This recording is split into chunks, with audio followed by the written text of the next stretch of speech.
Alrighty, we just got done watching the developer stream and we learned a ton about what Season 1 is going to look like in general. They covered a lot of information here, and I'm going to try to keep it really succinct so that if you don't want to go watch the near 2-hour total dev update, you don't have to, but I also don't want to bore you to death with a ton of different details. Here's the first most important thing that you have to understand. 1, your campaign completion, altars of Lilith that you have found for your renown, and your map exploration for renown are all going to transfer over to your next character during a season. Season 1 is going to start on June 20th. The balance patch, along with new uniques and new legendary aspects, will go live on the 18th. So we're talking 2 weeks for the season to go live, and then 2 days before that, the patch will actually go live. The new seasonal mechanics won't be there until you create a seasonal character. And to be able to participate in seasonal content, you need to have completed the campaign. So if you start a brand new seasonal character, level 1, where everybody starts off at level 1 during a new season, even if you skip the campaign. But if you start off as a new level 1 character, you will have to play through the campaign and then get to post-campaign so that you can even see the beginning quest for the seasonal content. This means that before the season goes live, you have 2 weeks to do this. You want to go complete the campaign at least one time, go find every altar of Lilith, and fully explore the map. You will also need to log in with a character who has done these things starting on the 18th, so that all of that progress will be captured for your new seasonal character. If you start the season late and you go, oh no, what about me? You could just log in to your Eternal Realm character. It will say, okay, you've done all of this. Then when you create a seasonal character, you will have those altars and that map exploration of the renown done. This means that you're going to start off with a bunch of extra skill points, so leveling is going to be much faster. You've already skipped the campaign, so you don't have to do slow quests. You could just do high volume quests and high value quests. That means that progression will be even faster. And then on top of that, you'll start off with your mount. So you won't have to go do the mount quest. You won't have to wait until a specific level. Even right now, if you were to go start a new character, you'll notice that you have the mount if you're skipping the campaign, and you're just going to have that done. So make sure to do the campaign, make sure to get your altars, make sure to fully explore the map. People were asking about a hardcore character. Make sure to go get a hardcore character that has finished the campaign, although that one isn't, obviously once you do the campaign, you don't have to do it again. But go get all of your altars and go fully explore the map, and then just leave that character alone. Don't do anything with it. If it dies, it's not there. I'm pretty sure how that's going to work. So you would have to log in with that hardcore character to then be able to start your seasonal character with all that stuff unlocked. So just make sure that you do that. If you have completed the campaign, you start off your new character and you skip campaign in Kyovichad, the first quest to be able to start the new seasonal content, which is the Season of Malignance. Basically what it's going to be is there's going to be elite monsters in the world who are infected with this malignance. Killing them will drop a heart. If you click on the heart, it'll start a mini cursed event where multiple monsters will rush up to you and a stronger version of that elite monster will spawn. If you kill it, you will be able to pick up its heart. Its heart will literally be an item that you can socket into jewelry. So either your necklace or your 2 rings. There are 4 different types of hearts, and there are 32 total hearts in the game. So there are 4 categories, and each one of them is designated to a color. So a socket in your jewelry could be one of 3 colors. You might go, wait a minute, you just said 4 hearts and only 3 colors. It's because the last type of heart can be socketed into any color. They each have different powers on them, much like legendary aspects. In fact, they equated them to the same strength as a legendary aspect. I don't think that this takes the place of a legendary aspect. So your necklace can have 4 affixes, a socket that you put a heart into that gains a special ability, and a legendary aspect. So this is a pretty huge increase in power as long as the things on hearts are actually powerful. What this also means is that gear in the world will just have random colors assigned to them. So you might find a really good amulet that isn't the right socket color. So this is going to increase the farm for gear. I personally think that that's very cool. Some people were kind of complaining about that, saying, I don't want to try to find like a perfect piece of gear with a perfect socket type. At the very least, you know you'll be able to put 2 different types of these malignant hearts into your jewelry, either the correct color type or the rainbow color type, the one that can go into any socket. So you're not completely screwed, but yes, you potentially are going to have to find gear that has the perfect color type to match the heart that you want to put into it. Now you may ask the question like, well, okay, but how do I get the specific heart type that I want? They're also adding in a new dungeon type. These are malignant tunnels. Malignant tunnels are basically like these kill hallways full of monsters who at the end, there's going to be a little malignant interactable thing that you can touch on. And what they showed are 2 different options. You could either go with option 1, like red heart type for all intents and purposes, or blue heart type.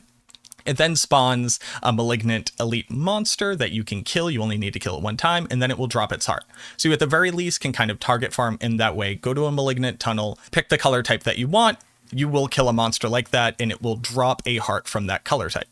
The only thing that they didn't fully explain is the fact that you will have to make an item that will allow you to interact with these like malignant piles that you'll find at the end of these tunnels. These items were called invokers. They said that they look like a turkey baster. I don't think that we exactly saw them like in the gameplay footage that they showed. But basically, if you find a bunch of malignant hearts that you just don't need, right? You're like, oh, they're lower item level, because they do get more powerful with item levels. So these level up like other things in the game.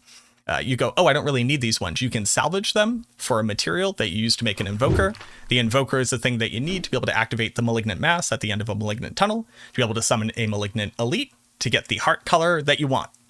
I know it's confusing. Once you see it in game, it'll obviously be a lot easier, but that's the general mechanic. You can find these Malignant Elites anywhere in the game, anywhere where there is elite monsters in the content. So dungeons, open world, hell tides, PvP zones, etc. You'll be able to potentially find a malignant version of it, kill it, do the mini ritual, which is like a cursed event, kill it again, drop a heart. So that's like the whole idea. The cool thing about the season is that we kind of skipped over it, but there's a whole mini story about this. So we met Cormond. Cormond is going to be a new named NPC in the world. They are an ex-priest of the Cathedral of Light, and they want to try to handle this malignancy issue in the world. So you're going to be working with them to move through the story, to be able to unlock doing these different things. And then on top of that, there's going to be like a final boss. So let me just very quickly show you it, because the final boss looks pretty sick. This is Varshan the Consumed. This is the story boss of whatever this like mini campaign is. So this is pretty cool. While you're skipping the primary campaign, so you don't have to play through the story if you want, we still get to do new cool story elements and story gameplay loop, which is nice. I really like that. Typically seasons have like a, here's why the mechanic exists if you've never played a seasonal game before. And it's nice that this one feels a bit beefier than it typically would. I lightly touched on it, but they're also adding new unique items to the game and new legendary aspects to the game as well. They very quickly highlighted 2 of them. One was a Barbarian offensive aspect that made it so when you cast charge, 4 ancients spawn with you and I'll charge with you. And then there was a second one for a Druid Poison Creeper. So it looks like a total of 7 new legendary aspects to the game and 6 new unique items to the game. So theoretically 1 per class. And then as far as legendary aspects, it's probably 1 per class, and then like 2 good like neutral or default aspects. I'm not saying that's exactly what they said, but that makes sense. Probably in some world, that's how it's going to add up. And while there's more information, right, like, so there's a chonky or a hella chonky, I believe is how they refer to it, a hella chonky balance update that's coming along with season 1 as well. They also said they're introducing a new item, a Scroll of Amnesia. At this point, it looks like you'll be able to get 1 of these, and it completely respecs your character. So full skill tree and full Paragon boards for no gold. And there's a potential that more of these will be able to be dropped or found in some way later on in the game, but they're at least going to give us 1 of these for at least 1 free respec. So you can hold on to that for your character on the Eternal Realm, or you can use it during the season. It's kind of up to you, but it looks like we're going to be getting 1 of these things for at least 1 free respec. So that's a little bit of an answer of like, oh, a new content came out. I want to try out a new balance patch. It would be really expensive. You'll at least be able to do it 1 time. And then just a couple clarifications, because people were asking about this, and I know a lot of people are actually like new to seasonal content. 1, what's the point of starting off as like a level 1 character in a season? Why can't I just keep doing my eternal progression like a World of Warcraft or an MMO? It actually turns out like most games don't have eternal progress. This is like for all intents and purposes, like a newer thing in most popular games. And I'm talking about newer, like within the past 10 years of like legitimately having eternal progress be a staple. In ARPGs, it is typically a seasonal game, meaning whenever a new season starts, you start off as a new level 1 character. No, they don't just want you to have to like endlessly grind the game again and again, but a lot of people actually look forward to being able to start a new game, play a new character, put it down and come back and not feel like they're super behind. So that's why seasons have like a good value in a game like this. Also, they wanted to make it very clear that the majority of things that we see in seasons are not going to become new content that exists in the game forever. While they reserved the right, which is a very funny way for it him to say, they reserve the right to say, hey, this new mechanic was like so cool, we want to be in the base game. These things aren't going to hit the Eternal Realm. So when your character has these Malignant Hearts and they rotate over to the Eternal Realm at the end of the season, they don't just go away, they just go into the Eternal Realm. The Malignant Hearts will just poop right out of the gear that you have, and the sockets will no longer have a color according to them. They will just be base sockets. So you lose the stuff from the new season, but it's more so to make sure that the Eternal Realm isn't constantly inflated with mechanics that people can't get their hands on, so everybody stays on that same even playing field regardless of the content that they want to do. Now, that being said, all balance changes, like core mechanics like how classes work, what skills do, etc., along with the new unique items and legendary aspects that are added to the game, are all available in the Eternal Realm. So if you just keep playing the Eternal Realm, you're like, screw it, I just want to keep playing my level 100 character, or I'm still leveling to 100, or I want to do whatever, all of that stuff is available and will ultimately change the gameplay flow, right? Some items might be different. You might want to get different aspects. There might be new uniques for you to get, but all of those will be available in the Eternal Realm. You don't have to play the season to get those parts of it. It is only seasonal content that's locked to the season that you can only do when participating in the season, but you don't have to worry about like this rat race of, oh, I need to go play a season character just to get these things just so that I have them. If you come from Diablo 2, that was something you had to do, right? Like you had to play seasons to be able to make spirit shields and roll perfect ones. So when you got back to like the post-season or the non-seasonal characters, you would have them available and you could trade them, etc. You don't have to worry about doing that. What about the Battle Pass? What about Season's Journey, etc.? Like literally the thing that is only tied to seasonal content. So first, let's talk about the Season's Journey. Season's Journey is a new UI element. It's going to be a menu that you're going to be able to follow the things that you have done. The purposes of completing the Season Journey, which is like not only just going out and killing monsters, which will progress your Season Journey, but it's literally to get the experience needed to upgrade your Battle Pass. So just remember that you don't need to buy the Battle Pass to get anything other than additional cosmetic transmogs. There's nothing else that you can buy in the Battle Pass. You don't have to even buy the Battle Pass. It's just available on the free track, but you're going to have a Season's Journey. This is very similar to Diablo 3 that has harder and harder to do content and accomplishments that unlock stuff as you go. So like right here, there are aspects that you will unlock by doing the Season Journey. So I assume these are going to go into like your Codex of Power. This little thing right here is your favor. This is what you use to level up your Battle Pass, basically Battle Pass experience. And then this right here set a cache of herbs. So like Galovine, Redamine, etc. As you go through, there'll be harder and harder things to unlock, and it'll be like more engaging content, etc. It's probably like do a nightmare dungeon, kill a boss, whatever. You'll be able to level this up, and all of this goes into the Battle Pass system. The Battle Pass system is where you unlock two very important things. One, cosmetics. This might be like cool new horses, like horse armor, different like things that your characters can wear. They're not real items. They are only transmogs. You're not unlocking a cool sword that's really powerful here. It's legit just transmogs. But you'll also see this. These are Ashes of Creation. Ashes of Creation are the things that you use to do Season's Blessings. Season's Blessings are cool, like linear bonuses to the gold generation, salvaging generation, how powerful the Malignant Hearts that you find, how quickly you get experience. You're able to level up these different bonuses. There was also like elixir duration and all of this. As you unlock experience, so as you get your small favor, you will unlock tiers in the Battle Pass. You'll see that Ashes have a second restriction on them, which is your character level. So the reason why you can't pay for power here in the Battle Pass is that even if you were to like buy a bunch of tier skips, you literally still have to get a character up to the level that is required to even be able to use the Ashes. Now, I know the first time everybody looked at this, there was like a minor, like not conspiracy, but people were like, well, what if unlocking Battle Pass ranks is slower than leveling? Then that means that you could just hyper focus on leveling and be able to like unlock the Ashes faster by buying Battle Pass. And that is a direct issue that was sent straight off to the developers. They made a pretty bold statement, which is that they are absolutely making sure that the balance of this is never in a way that you can never level up faster and be able to unlock the Battle Pass with money in a way where you would get these bonuses before other people who couldn't do that thing. So I'm excited that they put like their foot down and said like, this is how they want to approach it.